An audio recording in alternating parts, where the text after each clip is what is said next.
Universitas 17 Agustus 1945 Untak Surabaya menjadi pelopor kampus pertama yang merespon Permendikbud nomor 30 tahun 2021 tentang kekerasan seksual di lingkungan kampus. Dengan segera membentuk Satgas PPKS di bulan Juni 2022 setelah melewati berbagai tahapan sesuai amanat dan pedoman Permendikbud 30 tahun 2021. Rektor Untak Surabaya menyebut gerak cepat Untak dalam merespon Permendikbud sangat membanggakan. Pasalnya, hal itu menunjukkan fokus Untak dalam mencegah terjadinya kekerasan seksual di dunia kampus yang marak terjadi. Menurutnya, kehidupan di kampus harus berlandaskan tridharma perguruan tinggi melalui proses kehidupan yang baik.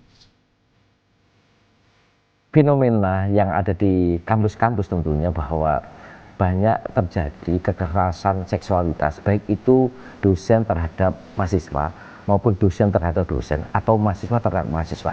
Sehingga bahwa Pak Menteri melalui Permendikbud nomor 30 tahun 2021 itu adalah membentuk namanya PPKS, yaitu adalah pencegahan dan penanganan kekerasan seksualitas yang ditandatangani pada tanggal 31 Agustus 2021.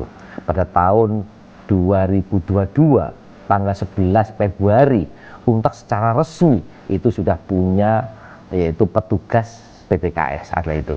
Alhamdulillah bahwa dengan permen itu adalah Untak Indonesia adalah menjadi nomor 1 yang menyelenggarakan PPKS, yaitu pencegahan dan penanganan kekerasan seksualitas.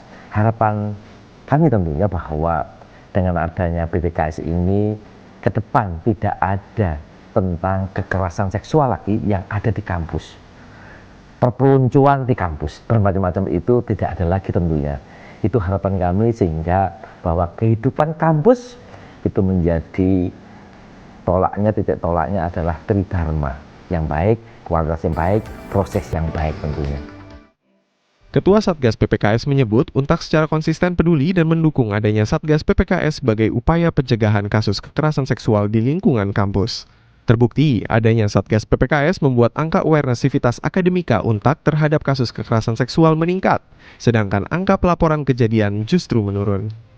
Itu juga merupakan hasil kinerja Satgas PPKS Untak yang dilengkapi adanya hotline khusus untuk menangani kekerasan seksual dengan alur identifikasi kronologi dan early assessment pemenuhan kebutuhan korban dari segi medis, hukum, psikologis, dan akademis. Nah, Satgas PPKS ini adalah unit atau divisi independen yang dibuat mengacu pada pedoman dan panduan yang ada dari Kementerian Pendidikan. Nah, setiap universitas ini wajib punya Satgas PPKS. Pihak rektorat kami alhamdulillah cukup support, mereka cukup aware, dan mereka sesegera mungkin setelah peraturan itu muncul, mereka mengumpulkan membentuk sebuah tim yang berisikan anggota PSKA atau Pusat Studi Gender dan Anak, juga beberapa dosen-dosen dan karyawan yang memang memiliki fokus di dunia bidang gender. Berdasarkan survei yang karena kami di sini udah mau jalan 2 tahun, kami sudah menjalankan 3 kali survei. Dari trennya ini angka untuk pemahaman atau kesadaran apa itu kekerasan seksual, alhamdulillah sudah naik. Angka apakah mereka pernah melihat dan sebagainya ini sudah menurun. Dan sekarang sudah banyak yang berani. Salah satu dampaknya adalah lebih banyak yang berani untuk speak up, dan ini juga terlihat dari kami sudah banyak melakukan kolaborasi juga dengan organisasi kampus, mereka berdiskusi apa yang harus dilakukan dan sebagainya. Keberadaan Satgas PPKS diapresiasi oleh mahasiswa, sebab bisa memberikan sosialisasi dalam pencegahan dan perlindungan terhadap kekerasan seksual. Manfaat dari adanya Satgas PPKS ini banyak banget. Yang pertama karena Satgas PPKS itu juga pernah atau sering melakukan seperti seminar-seminar dan juga terus memperkenalkan kepada mahasiswa Untak terutamanya itu membuat mahasiswa yang mengalami kekerasan seksual itu secara tidak langsung sadar bahwa mereka itu harus segera melaporkan hal tersebut kepada yang lebih berwenang, misalnya Satgas PPKS.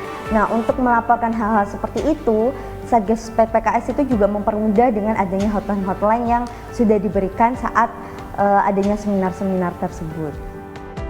Sejumlah prestasi Satgas PPKS diantaranya peringkat 1, implementasi pendidikan anti-intoleransi, anti-perundungan, anti-kekerasan seksual tahun 2023, Anugerah Kampus Unggulan LL Dikti Wilayah 7 Jawa Timur. Anugerah Instansi Inspiratif Cerdas Berkarakter Anti-Kekerasan Seksual 2022 dari Pusat Penguatan Karakter Puspeka Kementerian Pendidikan, Kebudayaan Riset dan Teknologi. Peringkat 3, implementasi pendidikan anti-intoleransi, anti-perundungan, anti-kekerasan seksual tahun 2021, Anugerah Kampus Unggulan LL Dikti Wilayah 7 Jawa Timur. Atiko Hasan dan Agassi Lasura, JTV.